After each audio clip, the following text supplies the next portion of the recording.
Good morning, YouTube. It is the first Saturday of 2026. Friday turned into being a circus at the shop. It's the Twilight Zone there, let me tell you. My shop is the Twilight Zone. Busy, slammed, dead, problem people, problem vehicles. There is going to be a correction in the automotive industry.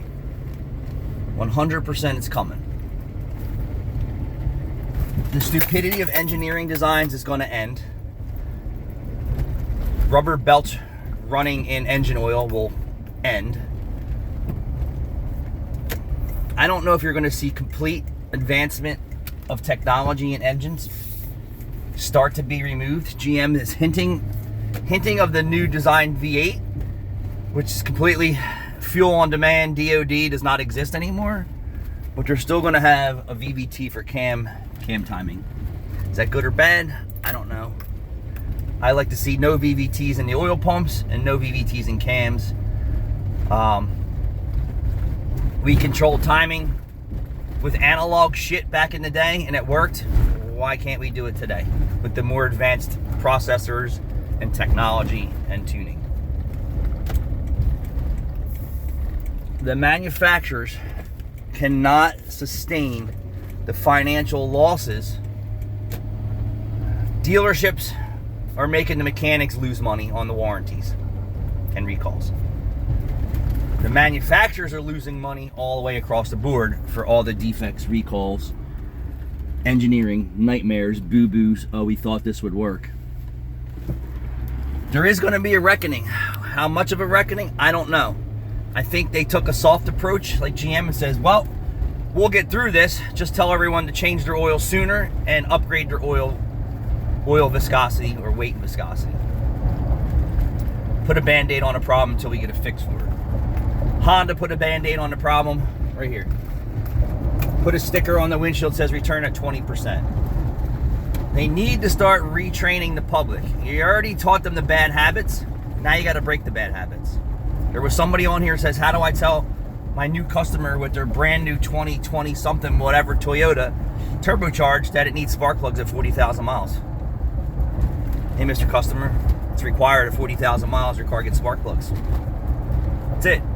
Why? Because that's the car that you bought and it's not the same engine that you used before and it requires a different maintenance practice. Do you want to buy catalytic converters, turbos, GDIs, all the expensive extreme maintenances that you can completely avoid by just doing some simple maintenance?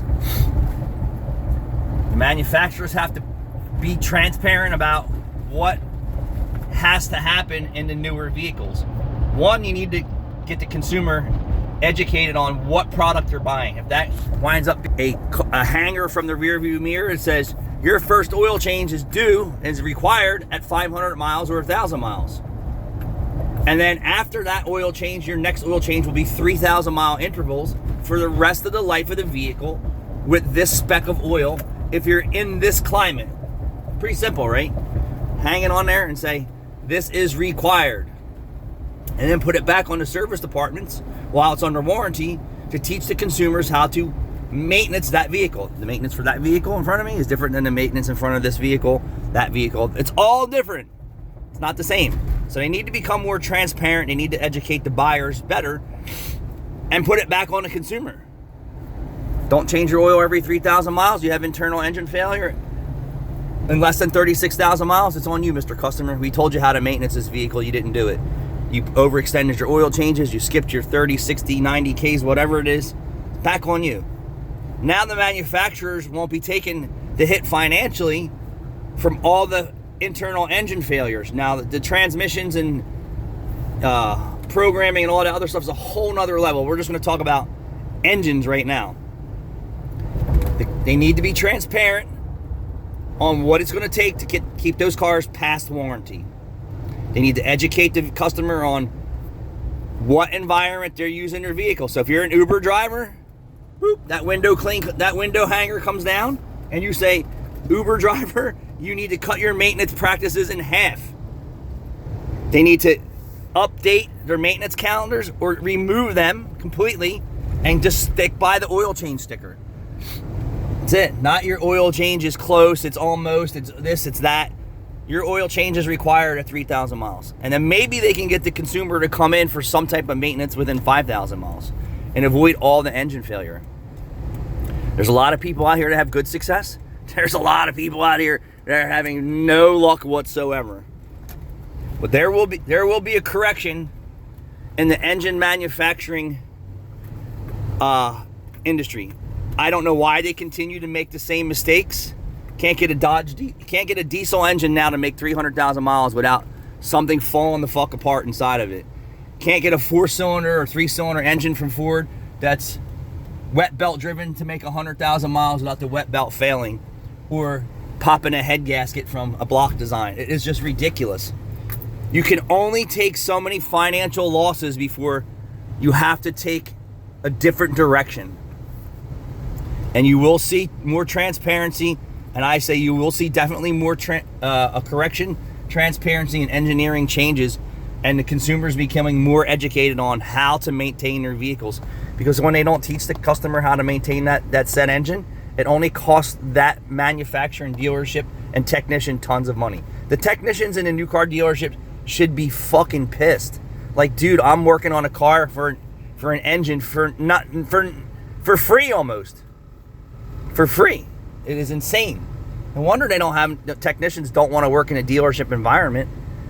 Why do you want to go to work for 10 hours and only get paid for 3 for doing warranty work and recall work all day long? Insane. And it's not the technician's fault. And then if they do fix the car and it's still a problem with the car, they could wind up working for free trying to resolve it. Will definitely be a correction, transparency coming in the next few years. It has to.